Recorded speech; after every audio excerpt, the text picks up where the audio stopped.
Switching gears and focusing on another big game coming up in the Premier League this weekend, Andy. Newcastle United hosting Liverpool at St James's Park on Sunday. Usually there's drama galore when these two meet, a lot of goals, a lot of chaos generally. Both teams in a similar spot this season. Newcastle battling to be in the top four once again. Liverpool hoping to get back in there. Do we see goals galore in this game? Yeah. For the simple fact, I don't think either one of these teams, I think they both want to defend. I don't know that either know how to defend yet quite at this point. And I think a lot of it, especially for Liverpool, has to do with what the balance of the team is in the middle of the field right now. And obviously, if you move on from Jordan Henderson and Fabinho, and even throw James Milner in there, in the same transfer window, in the same summer, all, within a month or less of when the season started, that's a lot of upheaval and that's a lot of changeover to really figure out on the fly for Jurgen Klopp. And, aside from the point when Virgil van Dijk was so clearly the best defender in the world, they've never really defended incredibly well under him. It has always felt a little bit irresponsible at the back, maybe would be the right word to describe it. And that's great. It's entertaining going forward. That's what we want to see, and they've had a lot of success doing that. But at the same time, you then go out and you bring in Alexis McAllister, obviously a very good player, Dominic Szoboszlai, obviously a very good player, Cody Gakpo, who came in January, and that's your midfield three. You would look at that and say, well, I could see all three of those players playing as a number 10 for a team in the Premier League, but how would you put them all into the same midfield together as a three and then expect to not get overrun in midfield? And that's kind of the problem that Liverpool are finding right now, is they just have no balance whatsoever. And I think they're trying to adjust for that by pressing even higher and by trying to trap the game in the other team's half. And they've done that to some varying degrees of success so far this season. But it's not going to work over the course of the entire season. It's not going to work when you come up against some of the better teams in the Premier League. And obviously Newcastle are one of those teams. We saw them go toe-to-toe with Manchester City last weekend. And though they lost, they showed me, at least, I'll speak for myself, they showed me that they are a very, very serious team. And they are here to stay at this point, because that game felt massive. And it was the second week of the season, but the intensity of it, the atmosphere around it, every 50-50 ball was a life or death situation for both of those teams. It was, we have to win this ball because we have to win this game. And that, to me, I think is just a big signal of where Newcastle are at in their project and how other teams in the Premier League, the big teams, the ones that they want to be competing with, view them now. Yeah, and I think how kind of the bookmakers view them as well, because Newcastle are actually the favourites for this game against Liverpool the weekend. And I don't know how often that's been the case over the last few years, even through the last couple. So obviously at St James's, great atmosphere. That, like you said, that loss at City last time out didn't do a lot wrong, didn't really create too many chances, apart from a couple of half chances. But I do like the transfer business with Harvey Barnes coming in, obviously Tonali as well. I think those are two players that are going to start and offer them a lot straight away. And then the rest of the transfer business has been on really promising young players like Livramento and Hall. So with the Champions League rolls around, that's the only issue I have with Newcastle this season. Maybe that's a totally new thing for most of that squad.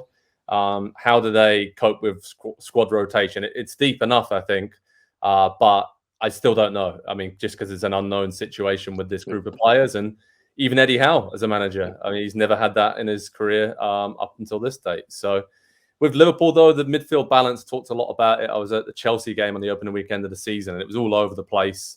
As you mentioned, basically just a 4-6 formation with attacking midfielders everywhere in midfield and trying to plug the gaps. But I think with Endo arriving, that is, I could see him playing this weekend, and maybe even Trent Alexander-Arnold moving back into that midfield role, and Joe Gomez coming in at right back and just a proper defender.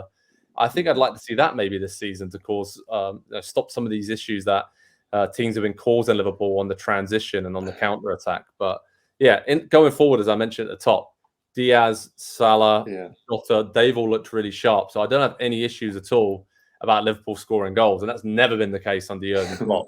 But like you said, got to get the balance right. So I think there's probably one more addition in midfield they want to make before now and the end of the window. If it's Gravenberch from Bayern or Amrabat from Fiorentina, needs somebody in there to kind of mix in and be that number 6, be that Henderson or the Wijnaldum kind of character they had there before.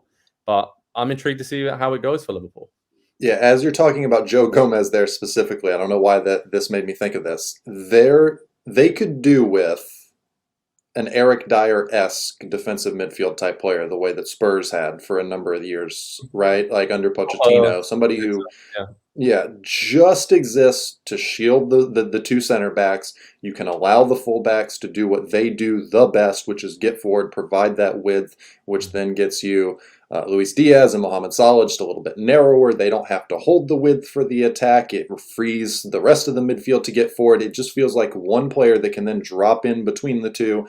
It effectively becomes a back three, given the way that Liverpool play and given the talent that they have in front of the back line. It seems like that would make things easiest for everybody. Now, Eric Dyer's available. I'm not saying. I'm just saying.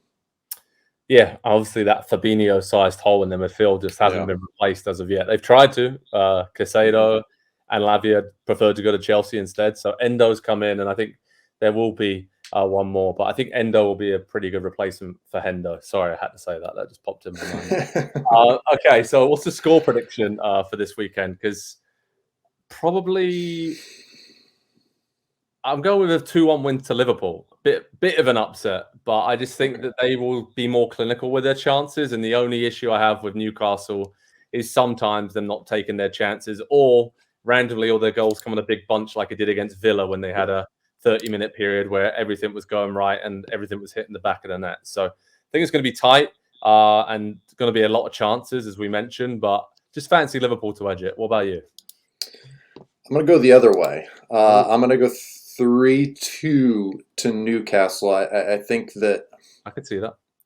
Yeah, they're just a little bit more defensively solid, I think, at this point. And I think they know, because they've not changed systems and they've not had a ton of upheaval in the squad from last season to this, they've just been able to kind of pick up where they left off last season. And they finished last season so incredibly strong. And again, to go back to the point earlier, and I'll wrap it up here, I gained a lot of respect for this Newcastle team in that game against City. They just went toe-to-toe, were not scared whatsoever, knowing what was in the court of public opinion, what was on the line in that game, results and points aside, knowing just how big that was kind of for the narrative of what this season was going to be. And they showed absolutely everything they could in that game.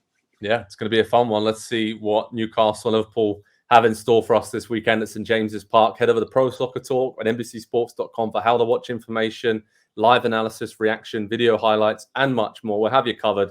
As I said at the top, when Newcastle and Liverpool meet, usually sparks fly, goals fly in. So it's going to be a good one this weekend at St. James's.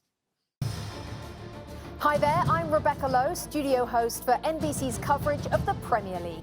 Don't forget to hit subscribe to watch more videos all season long. And for even more Premier League content, from original series to live matches, head over to Peacock. And be sure to tune in for Premier League mornings every weekend on USA Network and on Peacock. We will see you there.